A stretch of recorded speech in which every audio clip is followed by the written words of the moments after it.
Hey, salut tout le monde, je suis Ectelion et si je vous accueille aujourd'hui dans le bazar, c'est pour vous parler de Fantasy Age, deuxième édition. Enfin, ça fait un bon moment que je dois vous parler de cette édition-là. Alors, en préambule, pour ceux qui ne l'ont pas vu, j'ai déjà sorti une vidéo sur Fantasy Age première édition. Alors, donc, pour rappel, Fantasy Age première édition, c'était pas mal, un petit peu tout ça. On avait le livre de règles qui est là. Vous avez déjà une critique sur la chaîne. Vous aviez le Campaign Builder qui est ici, qui vous donnait pas mal de conseils sur comment construire vos mondes, vos campagnes, etc. On avait Lairs, celui-là, je ne sais plus si j'en ai fait une critique de Lairs. Mais on sait que c'était plein de repères de méchants, avec des ennemis spécifiques, des actions de repères, etc. On avait le compagnon qui donnait pas mal de règles en plus et qui était vraiment super intéressant. Pour moi, pour rappel, si vous deviez commencer Fantasy Age, vous deviez prendre le livre de base et puis le compagnon. Pour moi, le compagnon était indispensable pour rendre le jeu intéressant. Alors, il y avait beaucoup de qualités dans le livre de base, mais sans le compagnon, il manquait un petit quelque chose. Bon, donc, il y avait aussi d'autres suppléments, je ne les ai pas tous sortir là, parce que ça prend de la place sur le côté. Il y avait un bestiaire, etc., et des choses très intéressantes dedans. Donc oui, que je vous disais, pour rappel, j'ai déjà sorti des vidéos là-dessus. C'était les vidéos de l'été, il y a peut-être 2 ans maintenant. On avait fait toute une série, c'était pour préparer l'actual play, l'héritage des tempêtes. Si jamais vous n'avez pas vu les vidéos de l'époque, je vous invite à aller les voir. Elles ont peut-être un petit peu vieilli, ça fait longtemps que je ne les ai pas vues, mais je vous invite à aller les voir. C'était en plus dans mon ancien appartement. Donc voilà, je vous invite à aller les voir parce que je ne vais pas récapituler pour la deuxième édition tout ce que j'ai dit sur la première.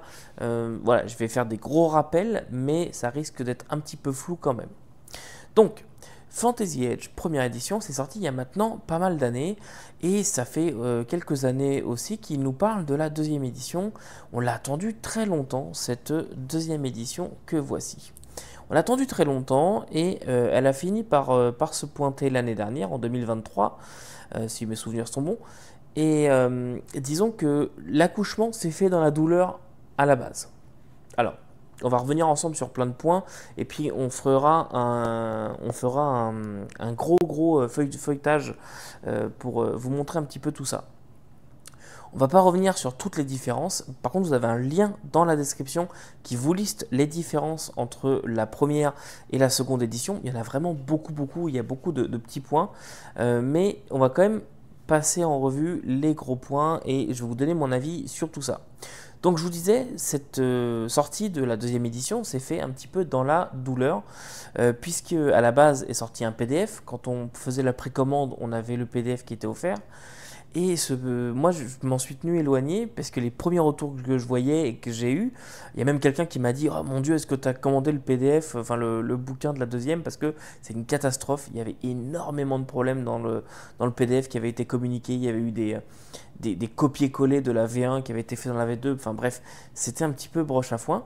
Mais ça a été vraiment rapidement corrigé. Là-dessus, on peut pas jeter la pierre à Green Ronin. Ils ont fait correctement le travail.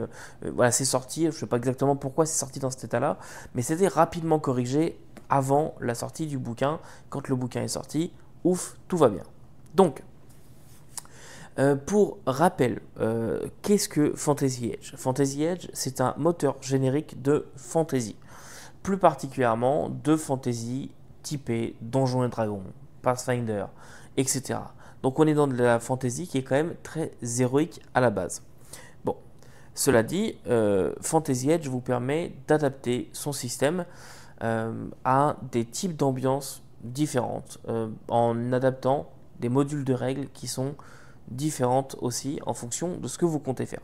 Ça, c'est le vœu pieux, c'est la promesse. Mais ça reste un système de fantasy. Même si nous retrouvons le système Age, qui nous vient, pour rappel, de Dragon Age, le fameux jeu vidéo de BioWare qui a été adapté en jeu de rôle par Green Ronin, que vous pouvez d'ailleurs retrouver chez Black Book Edition. Il fait partie des lots qui ont baissé de prix drastiquement, il coûte vraiment plus très cher. Mais Dragon Age, eh bien, c'est la première itération du système Age. Et ce système Age, en quoi consiste-t-il? Eh bien, c'est assez simple. Vous avez 3d6. Parmi ces 3d6, il y en a un qui est d'une couleur différente. Ça va être le dé de Stunt. Moi, que j'avais traduit par dé de prouesse, et que dans Dragon Age, vous allez voir des dragons. Ce dé est un peu spécial, on va y revenir. Vous jetez votre D6, vous allez additionner votre caractéristique, vous allez additionner plus 2 si jamais vous avez un focus qui s'applique, ça va vous donner un résultat et il faut battre une difficulté. Donc vraiment rien de bien sorcier. La particularité de ce système, c'est que si vous faites des doubles, peu importe sur les dés sur lesquels vous faites les doubles, vous générez autant de prouesses, de points de prouesse, que le chiffre inscrit sur le dé de prouesse, ou le dé dragon si vous êtes dans Dragon Age. Et ces points-là peuvent être dépensés dans une foultitude de choses, d'effets. C'est ce qu'on appelle les prouesses. Et donc ces prouesses-là ont pas mal évolué avec la V2, on va le voir tout à l'heure ensemble.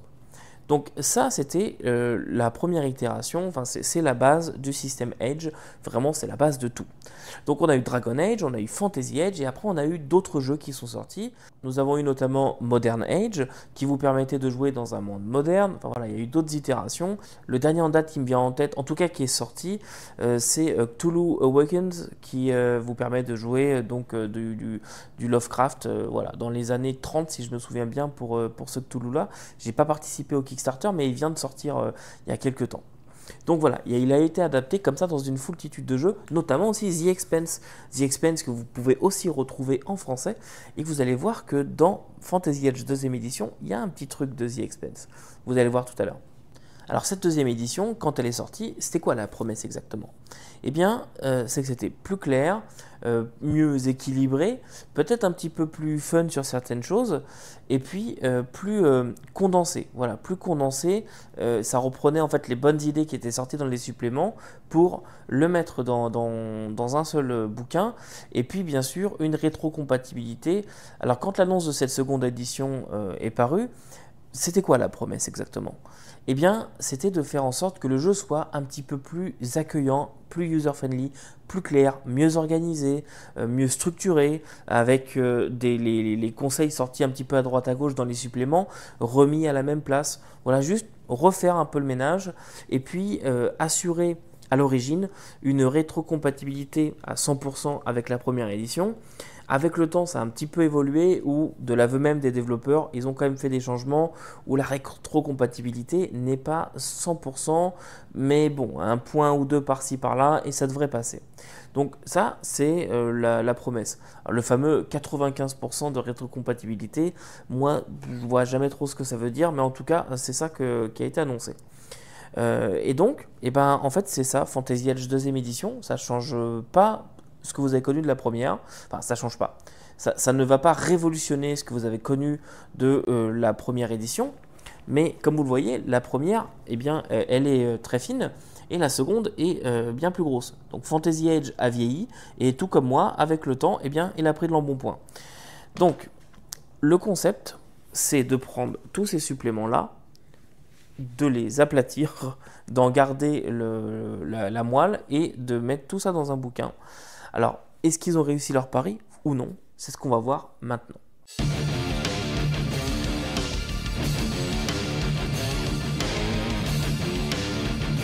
Alors le premier point que j'aimerais aborder avec vous pour cette seconde édition, c'est au sujet des classes.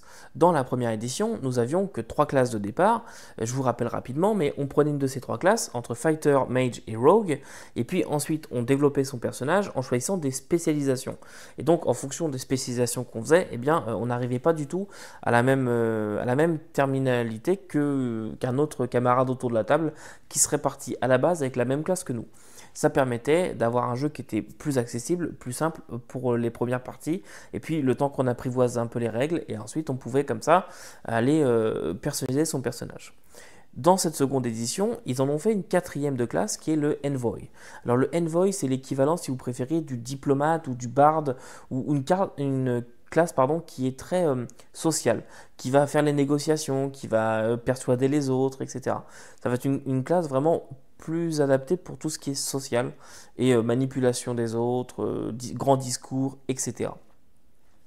Donc ça, c'est la nouveauté de la 2e édition de Fantasy Age, mais ce n'est pas la seule. Puisque maintenant nous avons aussi les races qui ne s'appellent plus des races. Ils ont fait un changement de la première édition où on avait différentes races. Aujourd'hui, ils ont fait comme Pathfinder, ils appellent ça des ancestry, donc des ascendances si vous préférez.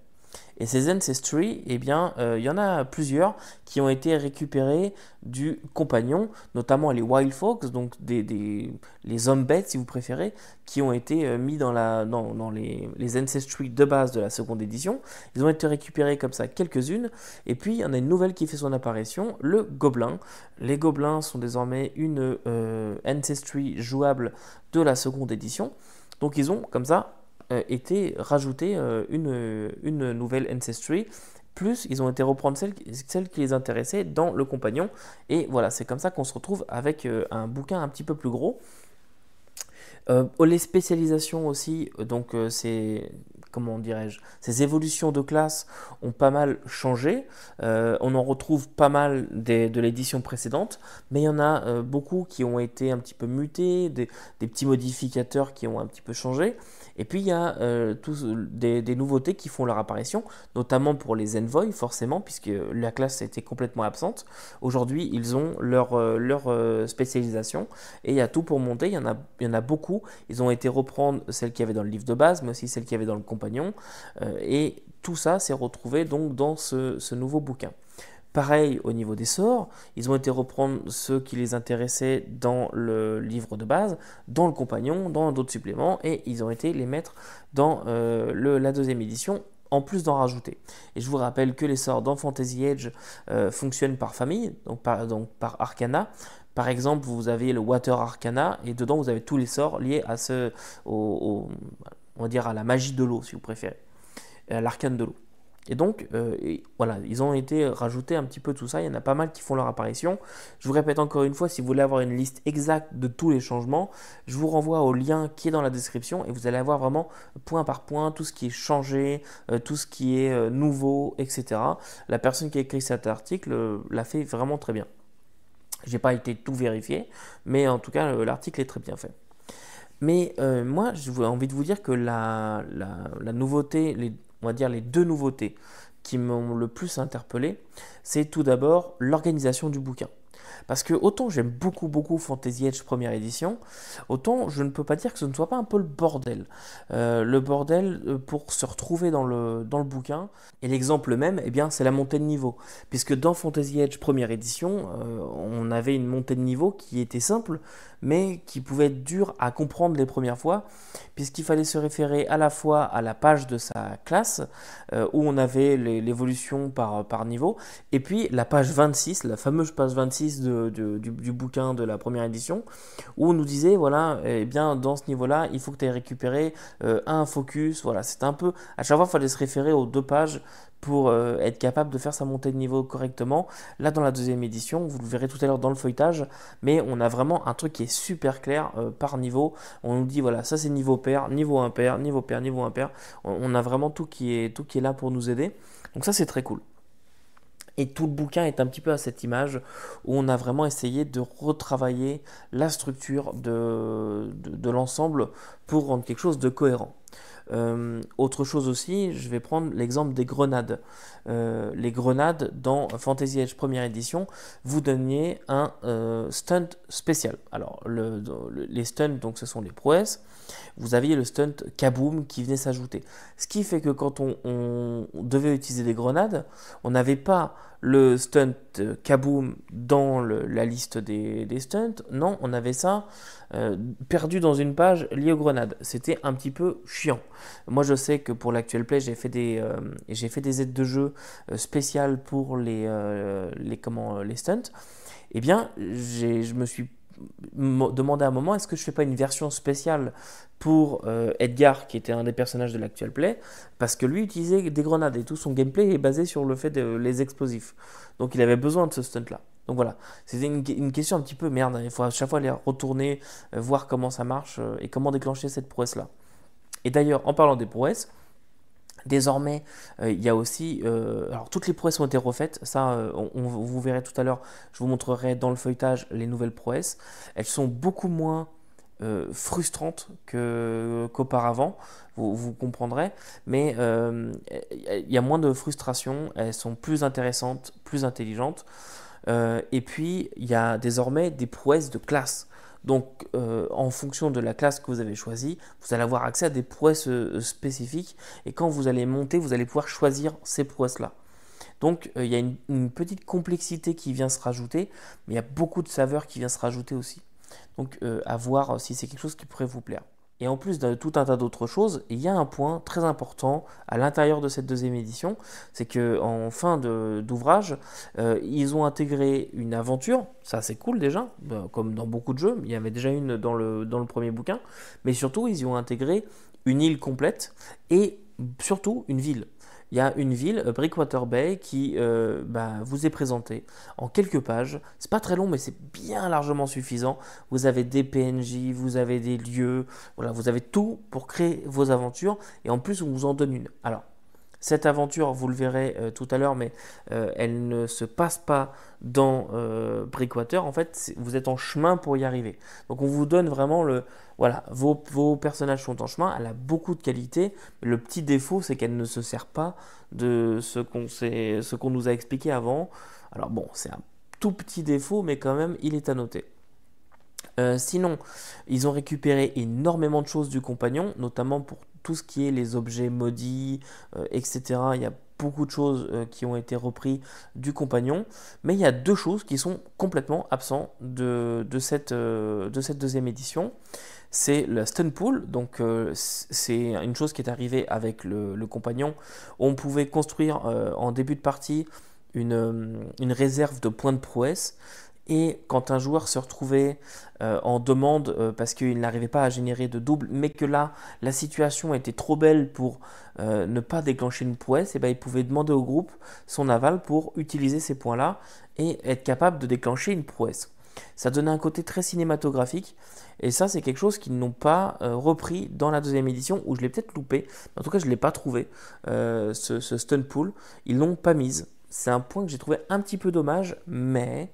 bon, j'avoue que j'avais vraiment été déçu au début de ne pas voir ça, mais comme ils ont refait les prouesses, la frustration du premier bouquin, qui était, comment dirais-je, dans le premier bouquin, on avait cette frustration de jeter des dés et de se dire ah là, ce serait vraiment bien si je pouvais faire. Eh ben non, je peux rien faire. Puis mon tour, ouais, ok, j'ai tapé, mais en fait, c'est nul. Et bien là, avec les nouvelles prouesses et une chose que je vais vous dire après, c'est peut-être beaucoup moins frustrant en fait. Donc il y a peut-être plus besoin de cette stun pool. De la même façon, les prouesses d'exploration et d'interaction sociale sont beaucoup plus intéressantes dans la deuxième édition. Elles n'étaient tellement pas dans la première que moi je les utilisais absolument pas. Je les trouvais vraiment pas intéressantes. Là, dans la deuxième, ça y est, je les trouve intéressantes, exploitables et correctement bien amenées. Je donne un exemple, hein, mais dans la première, une chose que j'avais vraiment pas aimé, c'est qu'on est en pleine interaction avec un garde, mettons, on fait un double et je peux choisir de faire en sorte que le garde tombe amoureux de moi. D'où ça sort, on ne sait pas. Je trouve que ça n'avait pas trop de cohérence. Ça a disparu dans la seconde édition. Et l'autre point au niveau des prouesses qui n'a pas été repris du compagnon, ce sont les action points. Alors les action points, c'est quelque chose qui était intéressant sur plusieurs points. Moi, j'avais décidé de les utiliser pour l'actual play. Vous aviez un point par session de jeu. Je ne sais plus exactement parce que nous on avait mis par jour d'enregistrement, mais c'était un point à utiliser. Vous pouviez apporter un élément narratif. Donc, par exemple, vous avez besoin, je sais pas moi, d'une corde, voilà. Vous avez besoin d'une corde, puis vous êtes dans un endroit où on ne vend pas de corde. Et ben, vous pouvez dire, ah non, finalement, ici, on vend des cordes.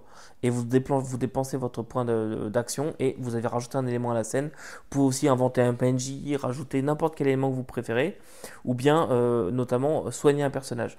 Il y a un personnage qui vient de tomber en combat, il est au sol, il n'y a personne pour le relever tout de suite, vous n'avez pas envie que votre ami meure, ben, vous décidez de sacrifier votre action point pour faire revenir votre ami. C'était un petit point comme ça qui apportait 2-3 petits trucs. Nous, on les a quand même pas mal utilisés dans l'actual play et c'est super intéressant. Ça, ce n'est pas présent dans la deuxième édition. Donc, ils ont repris pas mal de choses du compagnon, mais ils n'ont pas tout intégré dans la seconde. Par contre, ils ont intégré des choses d'autres jeux. Mais juste avant de vous parler de ça, il faut que je vous parle de The Expanse, puisqu'ils ont repris pour la seconde édition la Peril Pool que l'on trouvait dans The Expanse.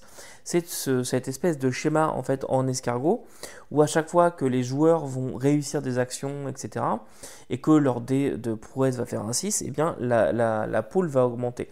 Et en fait, c'est la difficulté qui va se corser. Donc plus on avance dans l'histoire, plus on réussit les choses, etc., plus il va potentiellement se passer des événements.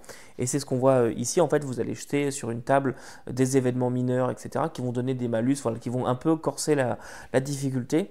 Moi, j'aime beaucoup ce concept et c'est marrant parce que j'y ai pas pensé, mais j'ai intégré le même genre de concept pour ma campagne Midnight que je suis en train de faire jouer en ce moment en Pathfinder 2. Mais j'ai jamais pensé à ça en faisant mon système, mais pour le coup c'est assez intelligent. Et puis ils ont aussi intégré le Daring Pool qui là va être un peu le même principe, c'est un tracker et vous allez déclencher des effets en fonction de ça. Ça c'est le supplément dans l'écran que je vais vous montrer tout à l'heure. Donc ils ont intégré tout ça. Et je trouve qu'ils l'ont intégré d'une très belle façon, puisque, encore une fois, tout est très clair. Pareil, il y a de nouveaux chapitres pour moderniser aussi l'ouvrage. Eh bien, ils ont intégré des chapitres sur les VTT notamment. Et c'est bête, mais ça se fait pas très souvent. Notamment tout ce qui est conseil pour utiliser les battle maps, etc. sur un VTT. Puisque là, on a des distances qui sont en yards. Les yards, c'est pas super évident. Et voilà, ils vous disent sur votre VTT, pour faire les cases OK pour Fantasy Edge, eh bien vous pouvez régler deux cases. Voilà, ils vous montrent tous les exemples sur comment faire pour pouvoir utiliser des battle maps avec Fantasy Edge sur des VTT. Donc je trouve ça assez intéressant, assez pas novateur non plus, mais frais. Voilà, c'est un jeu qui est dans son temps. Avec son public. Pareil, il vous parle de sécurité émotionnelle, il vous parle de lignes et de voiles, voilà, il vous donne beaucoup de conseils comme ça.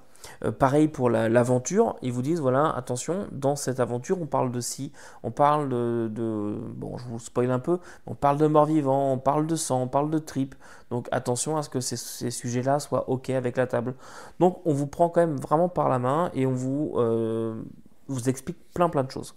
Ça fera partie de ma conclusion. Et avant d'aller plus loin dans la conclusion, eh bien, je vous propose de faire une grosse feuilletage.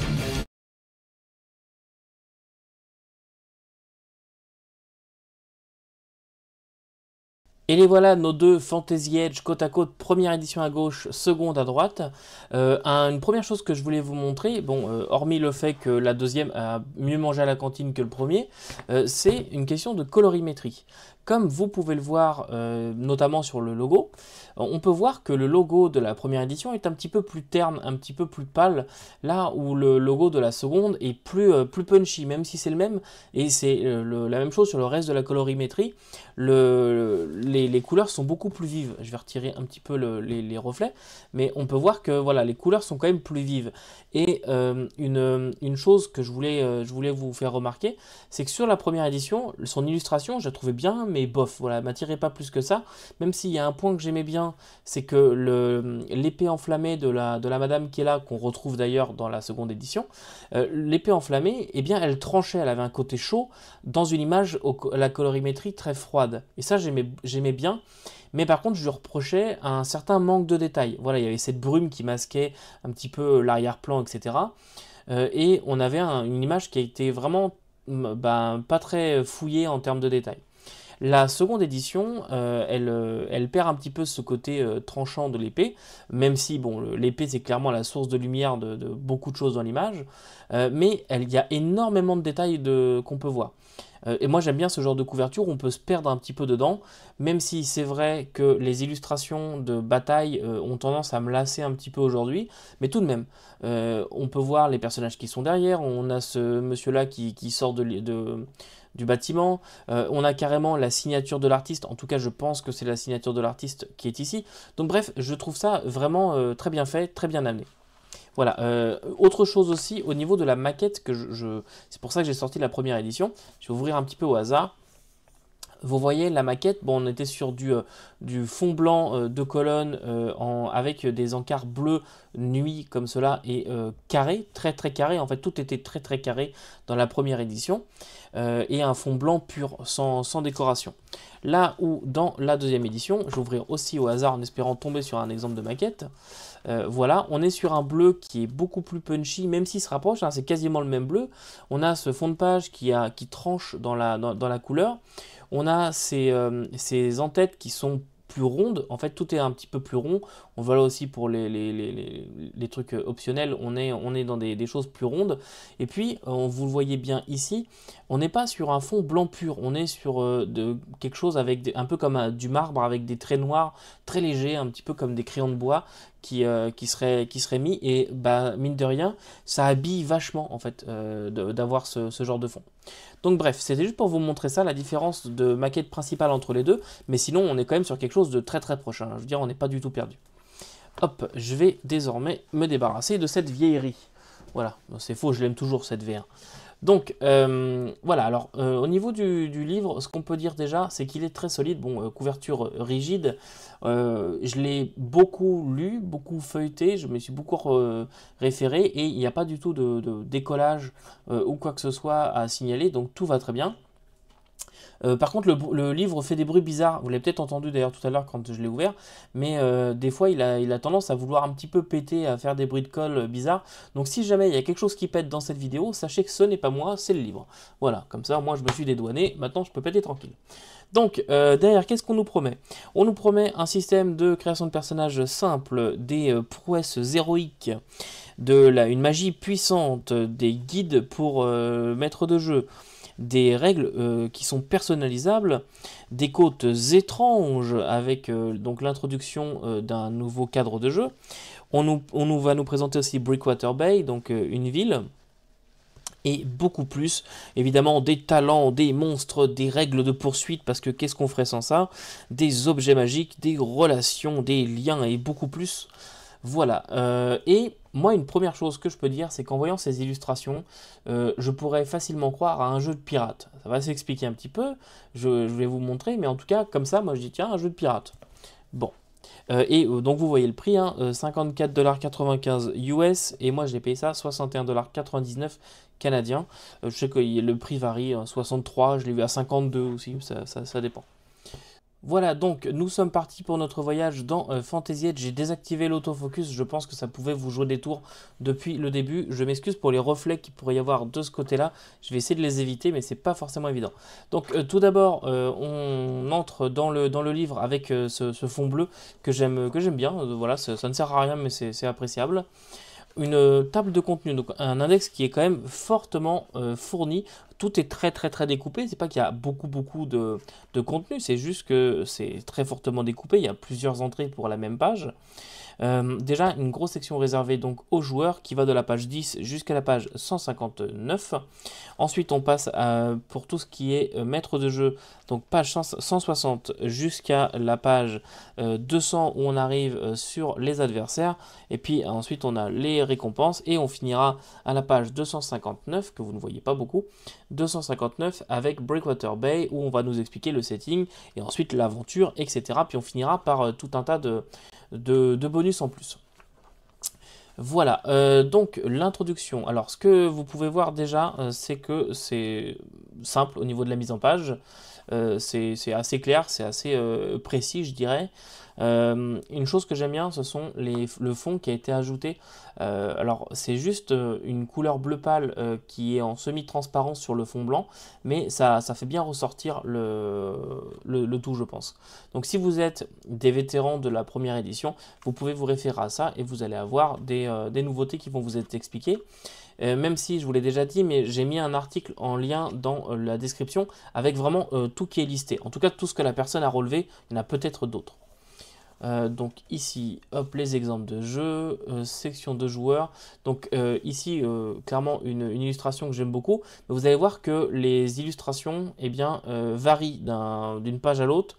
Il y a un petit peu tous les styles, c'est un petit peu confusant des fois. Voilà, ici déjà un nouveau style. Alors, 9 étapes pour créer un personnage, c'est la même chose qu'avant. On voit encore une fois tout en un coup d'œil ce qu'il faut faire. Avec les exemples qui sont écrits en noir ou alors ce sont des règles optionnelles, tout est précisé. Puis voilà. Donc là, on arrive sur nos Ancestry. Donc nous avons aussi la possibilité de mélanger des Ancestry pour faire des personnages qui sont par exemple mi-humain, mi-orc, etc. Donc on change tout ça. Les dracs qui nous viennent du compagnon, les nains qui étaient déjà là dans la première édition, avec une illustration que j'aime vraiment pas. Je ne sais pas si vous voyez bien la différence, mais là on est sur quelque chose d'assez réaliste, d'assez détaillé, vraiment joli je trouve. Et puis là pour les nains, on est sur une texture de peau très pâle, très lisse. C'est un rendu un petit peu 3D que je trouve un peu dégueu pour être tout à fait honnête. J'aime pas du tout. Ensuite, les elfes, on retrouve nos elfes, une nouvelle illustration, il me semble, je ne me souviens pas d'avoir déjà vu celle-ci. Donc nos elfes qui sont aussi détaillés. Et puis là, on a des gnomes, encore dans un style d'illustration que je trouve un petit peu dégueu, pour être tout à fait franc, j'aime vraiment pas du tout. Mais bon, c'est un genre. Les gobelins qui font leur apparition, les alflins dans une illustration que je n'aime absolument pas, vraiment je n'aime pas du tout ce style, je ne comprends pas pourquoi les personnages se comportent de cette façon-là, lui il me semble vraiment bizarre, bref je n'aime pas du tout ce style-là. Les humains, les orques eux aussi à la peau très lisse, et les wildfolk. Donc là on reprend nos wildfolk avec la même illustration qui était présent dans le compagnon. Donc on vous explique tout ça, les backgrounds, avec pas mal de backgrounds, donc les classes, on vous explique ça aussi, avec évidemment la nouvelle classe qui fait son apparition, vous allez le voir, le Envoy ici, avec ce personnage-là qu'on retrouve sur beaucoup d'illustrations, et la grande nouveauté donc qui va évidemment être pour toutes les classes, sur la V2 c'est beaucoup plus clair pour monter le niveau, parce que vous voyez ici on vous dit sur les niveaux pairs, voilà ce que tu vas devoir faire, et sur les niveaux impairs, voilà ce que tu vas devoir faire. Et ensuite, donc, hop, ici, vous avez par niveau ce que vous gagnez. Donc, mettons 4, c'est un niveau pair. Eh bien, vous allez vous repérer à la fois à ce qui est écrit ici. Donc, vous allez faire ce qu'on vous dit. Et puis, vous allez aller ici dans niveau 4, 8 et 12. Et vous allez apprendre un nouveau focus, par exemple. Donc, voilà. Avant, il fallait se référer à 2 pages différentes. C'était un petit peu dommage. Là, tout est là. Voilà. Et puis, bien sûr, des pouvoirs de classe qui vous sont donnés. Donc, les envoys, les mages... Très belle illustration d'ailleurs. Le Rogue, le Warrior. Donc, vous voyez en 2 pages, hein, c'est pas plus long que ça. Hop, les équipements, la fortune de départ, la défense et la speed. D'ailleurs, speed qui a changé sa méthode de calcul. Dans la première édition, vous ne calculez que votre défense. Désormais, c'est plus clair ici. Ensuite, les règles du jeu. Donc ça ne change pas, hein, toujours 3d6 plus habilité plus focus et ça nous donne le résultat de notre test, comparé à une difficulté. Difficultés qui d'ailleurs ont été changées, c'est ce que vous voyez ici, les target numbers. Il y en a plus, il y a un petit peu plus de granularité sur les target numbers, ça je trouve ça très bien. Hop, donc on vous explique toutes les règles, nouvelle illustration. Les actions quand on est en combat, donc action mineure, action majeure, action libre, réaction, etc. Et ici, bien rangé, les actions majeures, c'est plus clair. Ils ont été aussi, le texte a été revu. Les actions mineures et variables, ça par exemple, il y a des armes qui vont se recharger avec une action mineure, d'autres avec une action majeure, enfin voilà, ça dépend. Donc c'est des actions variables. Donc ça c'est ici, le combat, comment ça se joue, pas grand chose de nouveau par rapport à la première édition de mémoire. Voilà, les conditions qui vous sont données ici, au moins c'est bien rangé, ça fait partie du combat, boum, les conditions sont ici, en une double page, il n'y a vraiment pas d'autre après, donc en cas de besoin, vous pouvez juste vous référer à la double page. Voilà, rien de bien compliqué ici. Ici, quelque chose de très intéressant, c'est qu'on vous donne, par exemple pour les stunts de grenades, je vous en ai déjà parlé tout à l'heure, mais on vous explique qu'il n'y a plus de stunts appropriés pour les grenades. on vous donne l'exemple de ce que vous pouvez faire avec des combat stun classiques. Combat stun qui sont d'ailleurs ici, c'est vrai que je ne vous l'ai pas dit, ils ont été revus, ils ont été refaits, certains ont le même nom mais le texte a complètement changé, ou la façon dont ils fonctionnent a complètement changé. Je les trouve vraiment intéressants ces combat stun, et il y a notamment Boost qui fait son apparition, qui n'était pas là en première édition. On vous donne aussi tout ce qui est conseil pour jouer sur des VTT avec des battle maps, etc. On vous explique tout pour vous accompagner dans l'air du temps. Voilà, donc les cartes sans grille, les terrains 3D, etc. Tout ça, c'est expliqué. C'est pas compliqué, hein, c'est juste voilà, pour vous aider à mettre en place votre partie. Il n'y a pas vraiment d'histoire de règles là-dedans. Ici, donc, des règles optionnelles. Action mineure pour si jamais vous volez, action majeure pour ceux qui volent, etc. Ensuite, les rencontres d'exploration. Donc là aussi, on va retrouver après nos stunts. Pareil pour les interactions sociales, donc nos prouesses. Hein. Quand je dis stunt ou prouesse, c'est la même chose. C'est juste que j'ai traduit ça en prouesse, puis à force, je dis tout le temps prouesse. Les focus, il y en a pas mal. Donc les focus, hein, je rappelle, vous avez des focus qui sont liés à vos caractéristiques. Par exemple, dans Accuracy, je peux prendre Brawling. Et si j'ai le focus Brawling, dans ce cas, je vais ajouter plus 2 à mon jet de Accuracy si Brawling s'applique. C'est tout bête. Ensuite, les talents qui vont être ici, avec toujours ça vous est bien expliqué. On vous explique comment va fonctionner le talent. Donc, on en a pas mal. Je passe un petit peu vite. J'essaie de faire un petit peu plus court que le premier essai de vidéo. Les spécialisations, là aussi, on en a plein qui viennent à la fois de la première édition, du compagnon, etc. Plus des nouveaux. Donc ça, c'est vraiment ce qui va donner vraiment votre personnage à la fin. Vous allez mélanger des spécialisations. Ça vous permet de faire plein de combinaisons assez intéressantes. Donc là, par exemple, vous voyez, pour prendre aristocrate, il faut être envoy au niveau de votre classe de départ. Voilà, je vais essayer. Je me bats avec les reflets depuis tout à l'heure, c'est vraiment compliqué. Donc l'assassin, machin, je passe un petit peu vite, mais il y en a beaucoup. Vous avez à chaque fois des prérequis possibles. Enfin, des prérequis, pardon, pas possibles, mais des choses que vous devez avoir pour pouvoir avoir accès à cette spécialisation. Par exemple, si je veux faire Hunter, je dois avoir Perception 2 et le Focus Tracking dans la perception. Donc il y en a pas mal, je passe un petit peu vite. L'équipement ensuite avec le fonctionnement de l'argent. Alors pour l'argent, bah, c'est pas bien compliqué, hein, c'est une base 10. Donc une pièce d'or ça fait 10 pièces d'argent, ça fait 100 pièces de cuivre. C'est assez simple. Ils ont pris les yards de chez les Anglais, mais au moins ils n'ont pas pris la base 12. Et ça c'est plutôt pas mal. Donc l'entraînement aux armes, pour les armes ça fonctionne vraiment comme dans la première édition. Il y a peut-être des nouvelles, j'ai pas été comparé vraiment ligne par ligne, mais en tout cas ça fonctionne de la même façon, avec l'illustration qui était déjà là en première édition. Les grenades avec on retrouve, et là c'est plus clair qu'en première édition, on retrouve nos différentes fioles qu'on pouvait faire, donc du feu, de la glace, de l'acide, etc. Tout est beaucoup mieux rangé en fait. Le stockage, les outils, on s'en fiche. Les vêtements, voilà, pour vous loger, combien ça coûte un lit dans une auberge, etc. Ce genre de choses. Dans les services. Ensuite, la magie. Donc là, on arrive vraiment sur l'arcana. Vous voyez, là, il n'y a pas vraiment de règles. Depuis tout à l'heure, c'est du catalogue que je vous donne quasiment. Depuis, on va dire, une cinquantaine de pages, c'est quasiment que du catalogue. Donc là, si, on va vous expliquer quand même comment fonctionnent les points de magie, comment fonctionnent les sorts. Donc là, moi, c'est cool, c'est clair. Pour lancer un sort, vous allez dans le chapitre magie et vous avez tout qui est ici. Donc ici on vous donne les stunts de sort, donc hop vous êtes dans la partie sort et on vous donne les prouesses liées au sort, ça c'est vraiment cool. Et puis ensuite on va arriver ici dans les arcanas, donc tout ce qui est arcana de l'air, vous allez avoir les sorts liés à l'arcana de l'air, l'arcana de la bête, et ben vous allez avoir les sorts qui y sont reliés aussi, le froid, bref il y en a plein, la mort, tout ça. Divination qui est très cool. Si vous aimez faire des sortes d'oracles, c'est vraiment intéressant. Nous, on a Jonathan qui avait fait ça dans le playtest de Fantasy Edge, quand on avait essayé pour l'héritage des tempêtes. C'était très marrant.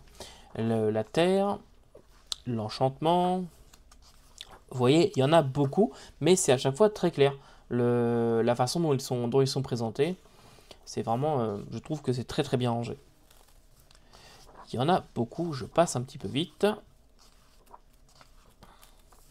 Ensuite, on s'attarde donc sur les prouesses. Alors, on vous explique comment générer des prouesses, comment les dépenser, enfin dépenser vos points de prouesse. Je rappelle que vous faites des doubles sur n'importe quel dé et vous générez autant de points de prouesse que le chiffre qui est inscrit sur votre dé de prouesse ou le dé de stunt, qui est généralement d'une autre couleur. Et ensuite, vous pouvez les dépenser suivant la situation. Vous pouvez faire plus ou moins de choses. Donc en combat, on va dire à main nue, à l'épée, bref, en combat classique, vous faites des combats stunt qui sont ici.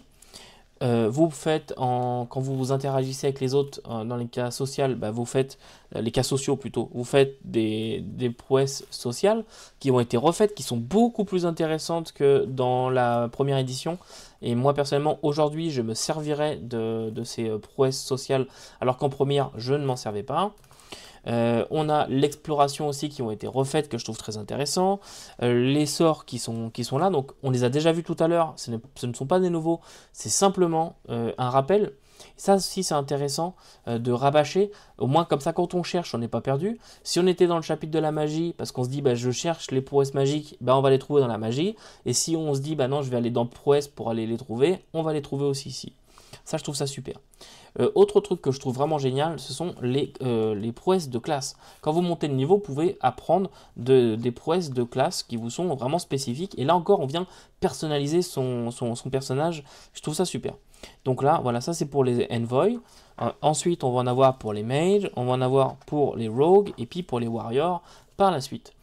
Et honnêtement, eh ben, ça peut faire toute la différence entre quelqu'un qui trouve que le jeu est bien mais il n'y a pas assez de personnalisation et au moment où vous venez mettre ça, là d'un seul coup, ça donne vraiment des capacités que les autres n'ont pas. Et ça, c'est vraiment intéressant. La section réservée aux maîtres de jeu, donc là on a pas mal de choses, notamment beaucoup de conseils très intéressants. Alors tout d'abord sur le style de jeu, moi ici j'irai rajouter quelques petites choses. Il y a un petit truc que je regrette par rapport c'était dans le compagnon ou dans le campaign builder, je me souviens plus, mais on nous dit qu'on peut adapter Fantasy Edge pour différents types de fantasy. Donc la low fantasy, le swashbuckling, donc le KPDP, la dark fantasy, la out fantasy, l'horreur, etc. Bon, alors ça c'est bien, mais on nous donne pas, sauf pour l'horreur où on nous donne un petit truc, sinon on nous donne pas vraiment les clés. Ok, je veux faire de la dark fantasy, mais est-ce qu'il y a des règles optionnelles que je devrais prendre pour faire ce type de fantasy? La réponse est oui. On vous les donnait de mémoire dans le campagne ou dans le compagnon, mais là on vous les donne pas. Donc elles sont quelque part dans le bouquin, mais il n'y a pas vraiment un guide en disant si tu veux faire de la dark fantasy, prends cette règle optionnelle, prends cette règle optionnelle, prends celle-ci, prends celle-là, jette celle-là. Voilà, c'est un petit peu dommage. On vous parle ici des lignées des voiles, un truc très important, un outil de sécurité émotionnelle que j'aime beaucoup utiliser. La session 0, donc comment planifier votre session 0, la création de personnage, comment bien gérer la création de personnage, gérer votre aventure, la planifier, etc., etc. On a tout ça qui est expliqué. Pour un nouveau MJ, mine de rien, bah, c'est hyper intéressant. Comment créer votre campagne, ou plutôt l'organiser, voilà, créer des arcs dans votre campagne, ce genre de choses. Ensuite, bah, comment héberger une campagne, ça aussi je trouve ça intéressant. Gérer l'absence des joueurs, des conseils qui vous sont donnés, c'est intéressant parce que c'est pas forcément que sur Fantasy Edge, donc c'est vraiment général comme conseil, c'est très cool. Ensuite ici, établir un environnement sain et sécuritaire autour de la table. On voit une image qui fait la part belle à l'inclusivité, puisqu'on voit un personnage qui porte une barbe et a des seins par exemple. Donc on imagine une personne transgenre, en tout cas je suppose. Bref, on est quand même dans un jeu qui est dans son temps. Et ça je trouve ça très bien. Vous voyez la diversité des joueurs par exemple et des joueuses, ça c'est vraiment bien. Donc on nous explique tout ça, donc jouer en personne, jouer en ligne, ce qui change, etc. Les règles à la table, des petites choses qui peuvent vous aider. gérer les coupures et les interruptions pour être capable de reprendre derrière. Bref, plein de conseils que je trouve bien faits. Et puis ensuite, on a des choses qui sont plus liées là à Fantasy Edge. Donc les cartes de référence rapide pour être capable d'avoir des outils pour repérer, notamment pour les personnages ou les PNJ. Le tracker d'initiative avec les différentes choses qui sont là. Les cartes de stunt aussi, pour vous permettre de vous repérer et de les avoir sous la main sans avoir besoin d'ouvrir le livre. Elles sont fournies dans l'écran, je vous montrerai ça tout à l'heure. Le journal de campagne si jamais vous en avez besoin, prendre des notes, bref, pas mal de choses. On vous explique pour l'horreur comment gérer l'horreur. Vous voyez, vous avez ici un petit encart optional. Donc là, c'est une règle optionnelle. Si vous voulez faire des tests d'horreur et intégrer de la fantaisie horrifique, et bah c'est possible. Et honnêtement, ça a l'air de bien fonctionner. J'aime bien ce que je lis en tout cas, avec la folie, ce genre de choses. Le péril, et c'est vrai que je ne voulais pas préciser, mais la pool de péril, c'est une règle qui est optionnelle dans Fantasy Edge 2e édition. On a pas mal de choses qui vont vous permettre de déclencher des effets. Mais c'est une règle qui nous vient de The Expanse de mémoire. En tout cas, c'est la première fois que je l'ai vue, c'était là-bas. Et donc, cette pool de péril va vous permettre de déclencher des effets. Et ça rend les choses un peu plus palpitantes. En tout cas, moi, je trouve. Voilà. Donc le péril, le daring, qui est un petit peu la même chose, ça va encore vous permettre de déclencher d'autres complications. Ensuite, qu'est-ce qu'on a? La fortune, bref, vous voyez, on a pas mal de règles qui sont optionnelles. On revient ensuite sur les adversaires, donc les monstres à affronter, les créatures. Là, une première chose, déjà, on retrouve ce qu'on avait dans le compagnon, la gestion des extras, des PNJ mineurs, majeurs, pour que les combats aillent quand même assez vite. Mais une petite critique sur deux choses. Tout d'abord, on a une police d'écriture qui perd un petit peu de poids et se rétrécit quand même pas mal. Je suppose que vous ne voyez absolument pas ce que j'essaye de vous montrer, mais je vais tout de même essayer de zoomer. Voilà. On a quelque chose qui est un petit peu plus petit, pareil que le reste. Donc le soir, quand il fait un petit peu noir dans la salle et qu'on est en train de jouer, qu'on est un petit peu stressé, ça peut être un petit peu compliqué. Je trouve qu'ils ont un petit peu épaissi les blocs, mais au moins tout est là. Et il y a autre chose que j'ai vu qui me dérange un petit peu dans les hommes serpents. Alors les bêtes, il y en a pas mal, vous voyez, il y a que, je crois que c'est 30 pages, 20 pages, mais il y a quand même pas mal de choses dessus.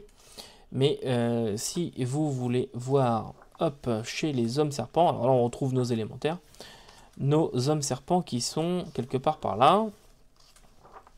Voilà, ici.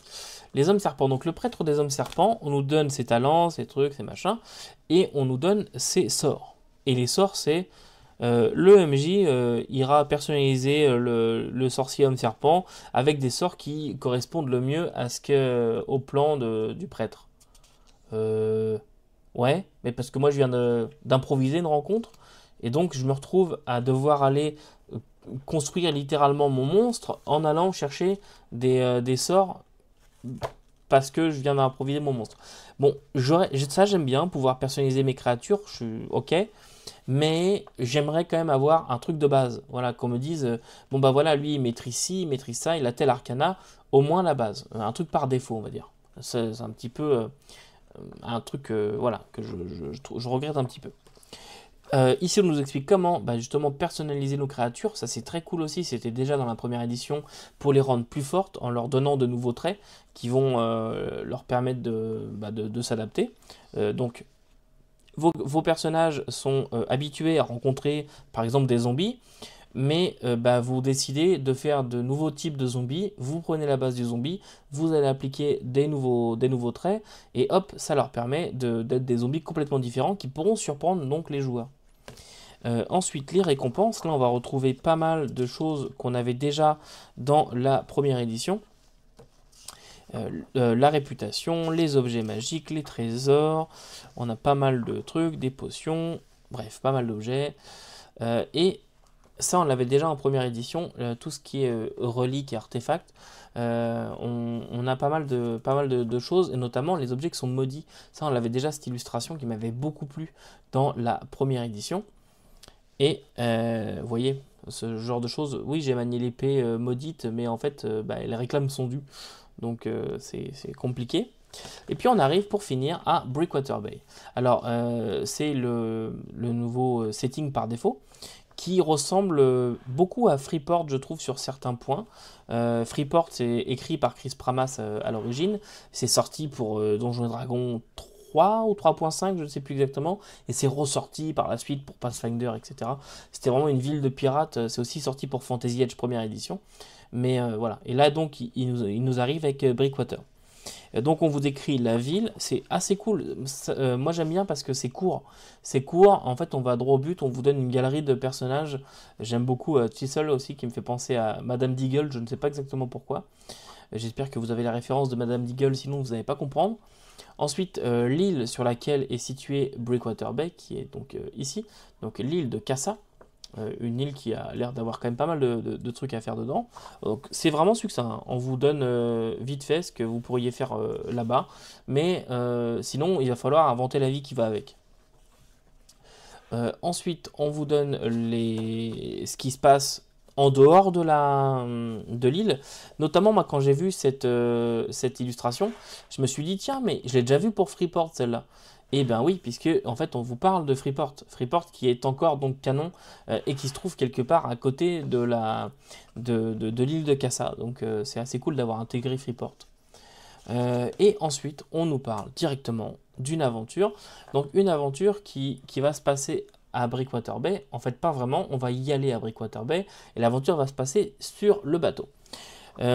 Pour résumer très rapidement, vous allez être engagé, enfin sur le bateau de cet homme-là, vous n'allez pas du tout être engagé, vous allez à Breakwater Bay, vous êtes sur le bateau de cet homme-là, qui n'a pas du tout envie d'être capitaine d'ailleurs, et eh bien vous allez être confronté à un homme qui a envie de terminer un rituel sur le bateau en allant à Breakwater pour faire revenir une entité. Et ce rituel va faire venir pas mal de choses et il faut en gros réussir à l'empêcher. Le scénario est simple, honnêtement, c'est un scénario orienté action, hein. On ne prend pas trop 5 minutes pour se poser, il se passe pas mal de choses. Il y a des gens pas très bien dans leur tête, mais honnêtement, c'est très efficace. C'est court à lire, ça perd pas de temps, c'est efficace, c'est tout ce qu'on lui demande. C'est pas vraiment le scénario de l'année, hein, évidemment. Ensuite, donc, le glossaire qui est ici. On retrouve tous les termes du jeu. L'index, mais ce n'est pas fini. Donc, l'index qui est très cool. Il y a beaucoup de choses. Ici, on retrouve notre Peril Pool. Donc, on a notre règle optionnelle, la Daring Pool. Ici, des cartes d'initiative rapide, si vous voulez les imprimer chez vous. C'est assez cool à utiliser. Moi, j'en ai utilisé pour l'actual play. C'est assez sympa. Ici, on retrouve nos cartes de référence rapide aussi, qui sont là pour les PNJ, les joueurs, si jamais vous voulez noter ce qu'ils ont très rapidement. Hop, ça vous permet de faire un petit rappel. Ici, on a la fiche de personnage qui passe de 1 page à 2 sur la deuxième édition, mais elle est beaucoup mieux faite, je trouve en tout cas. La première était vraiment pas très jolie déjà, celle-là n'est pas très sexy, mais je la trouve plus claire. En tout cas, elle ne me dérange pas, j'aime bien, c'est bien rangé, assez clair. Et le fait d'avoir mis sur 2 pages, ça rend aussi la chose un petit peu plus fluide.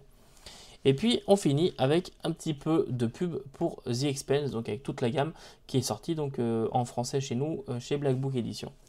Et on a terminé l'ouvrage et maintenant je vais vous montrer l'écran. Alors notre écran, le voilà. Bon, chez Green Running, c'est pas vraiment les spécialistes des écrans, ou plutôt si ce sont les spécialistes des écrans qui sont pas top. On a une très jolie illustration, évidemment gâchée par l'inclusion du nom du jeu en haut à droite. Première critique, il s'ouvre vraiment bizarrement, mais d'abord je vais vous montrer le reste. Il est en 3 volets. On a une nouvelle fois le nom du jeu, des fois vous auriez oublié en allant de droite à gauche, ce à quoi vous jouez. Nouvelle illustration qui est très jolie.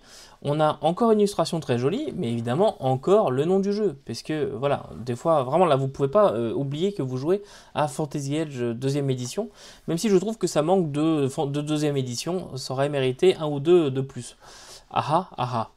Je disais, il se plie très bizarre. J'ai toujours l'impression que je vais le briser, puisque vous voyez, c'est un pli.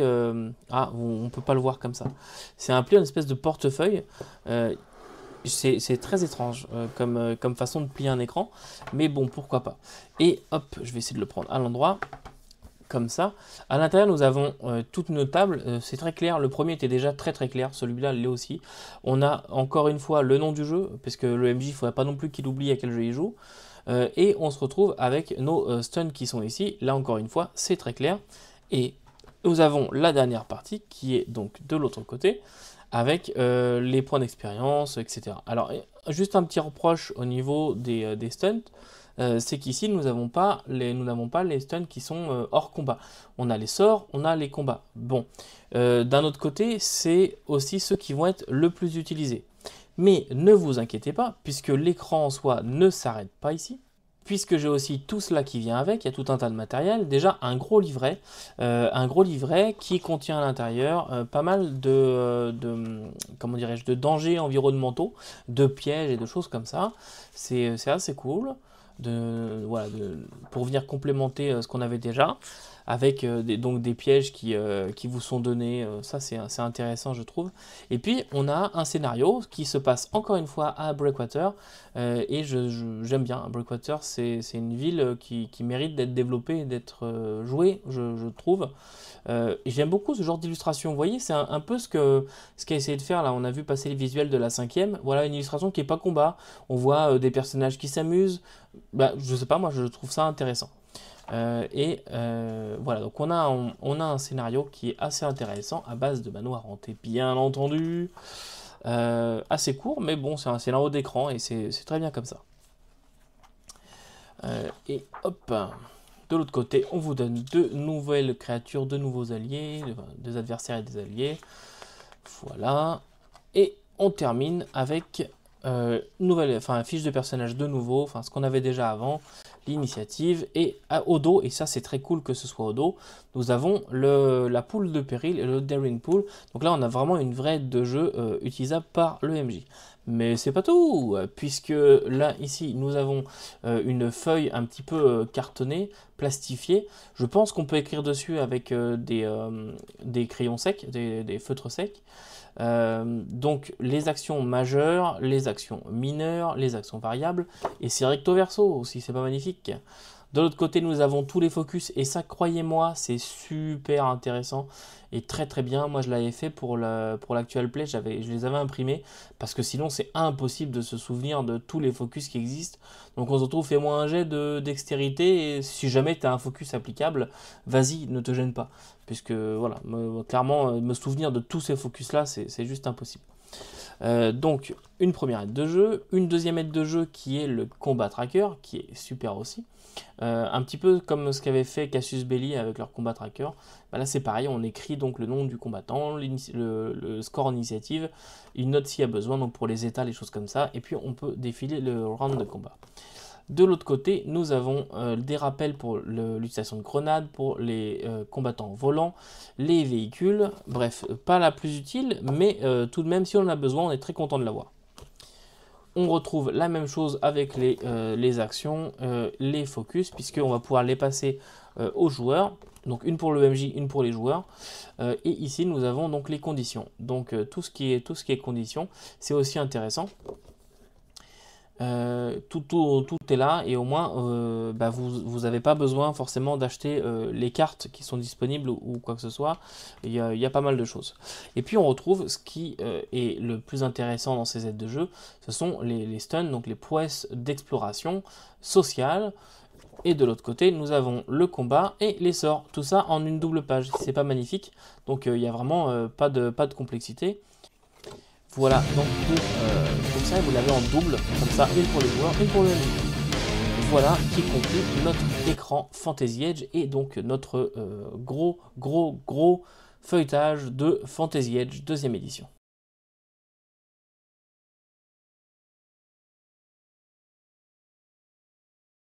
Alors, qu'est-ce qu'on en pense de Fantasy Edge deuxième édition? Pari tenu ou pas?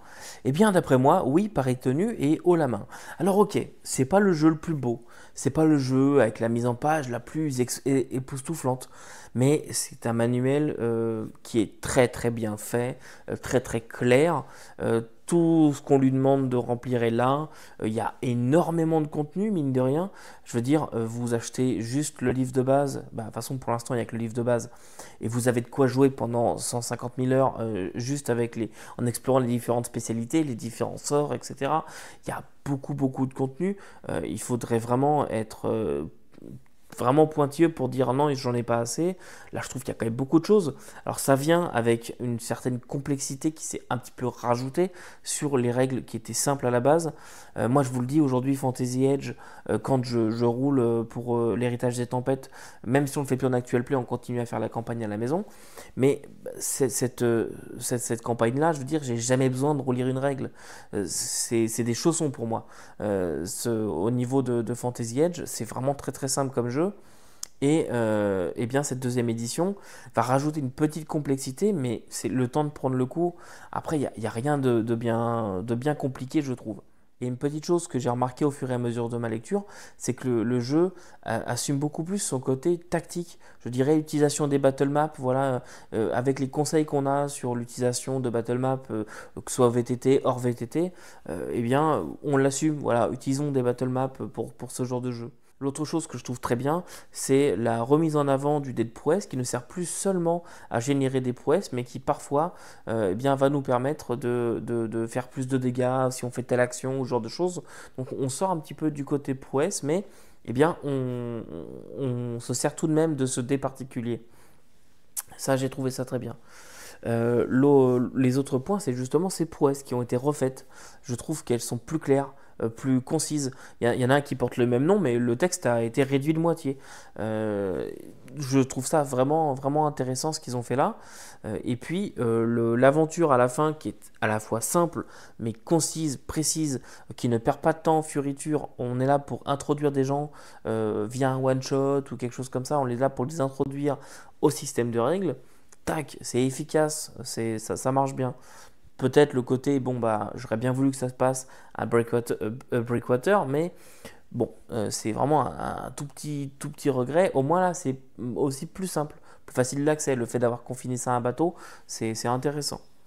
Au niveau de la compatibilité maintenant, bon, bah, la compatibilité, forcément, elle en prend un coup dans l'aile, hein, avec le nombre de changements qui ont été faits.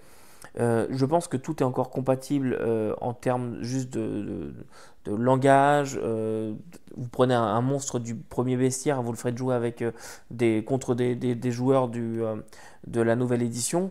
Bon, le monstre, à mon avis, il va manquer un petit peu de vie, il va manquer un petit peu de corps, mais ça reste la même base. Je pense juste que la nouvelle édition rend les choses un petit peu plus costauds, un petit peu mieux optimisées, qui fonctionnent mieux. Surtout qu'avec ces nouvelles prouesses, ces prouesses de classe, etc., il y a moyen que votre monstre soit un petit peu trop faible. Ça arrive très souvent avec les éditions qui évoluent. Mais bon, à voir. Donc la compatibilité, de toute façon, c'était assumé que ce n'était pas 100%, mais je ne pense pas que ce soit un point majeur. Le seul petit problème qu'on peut y voir, c'est qu'aujourd'hui, eh bien, Fantasy Edge 2e édition, mis à part le livre de base et l'écran, il n'y a pas d'autres produits sortis. Et oui, bonjour, c'est moi, Ectelion, du futur au moment où j'ai enregistré cette vidéo, mais du passé par rapport à vous qui êtes dans le présent au moment où vous regardez. Bon, c'est trop compliqué. Bref, c'est moi, Ectelion, et je me permets d'interrompre cette délicieuse vidéo beaucoup trop longue parce que j'allais dire une grosse connerie sur la gamme Fantasy Edge 2e édition. J'allais vous dire que il y avait rien d'autre de sorti pour le moment, mais c'est parce qu'il n'y a rien d'autre pour l'instant en format papier. Mais j'ai eu un doute et je suis allé voir sur le site de Green Ronin, voir s'il y avait des choses d'annoncer, des trucs comme ça. J'ai eu comme un doute, il me semblait avoir vu passer quelque chose. Et effectivement, en fait, je ne suis pas fou. Si on regarde un petit peu ensemble, d'ailleurs, chose cocasse, c'est que au soir où je monte cette vidéo, ça va faire un an qu'il est sorti, puisqu'il est sorti le 18 juillet 2023. On le voit ici. Donc ça, c'est la date de sortie. Et depuis, il y a eu bon, une nouvelle spécialisation si jamais ça vous intéresse. Mais c'est pas ça qui nous intéresse aujourd'hui. On a eu un Quick Start qui est sorti. Donc si jamais vous avez envie de découvrir plus avant Fantasy Edge et que vous voulez juste essayer, peut-être juste vous lancer dans le Quick Start. Et on a eu un donjon. Alors ça, c'est rare que je vois ça. C'est généralement plutôt des aventures. Là, ils appellent ça un donjon. Je les ai pas du tout lus, je vous préviens. Pour l'instant, tout ce que je vous montre là, je viens de le découvrir. Donc je les ai pas encore lus, mais je ferai très certainement un retour dessus. Donc ici, on a un donjon, le repère du géant cornu. Hein, on voit bien à peu près de quel genre de géant il peut s'agir. Ici, on a un magazine. Alors ça, c'est vraiment un truc que j'avais pas entendu parler. Le magazine du système Age, donc qui va présenter pas mal de petites choses. Il y a l'air d'avoir pas mal d'articles intéressants sur le système Age en général. Donc tout ce qui est Fantasy Age, Modern Age, The Expanse, Cthulhu Weekend, etc. Le Fifth Season aussi. On a pas mal de choses. Je suis très curieux de lire ça.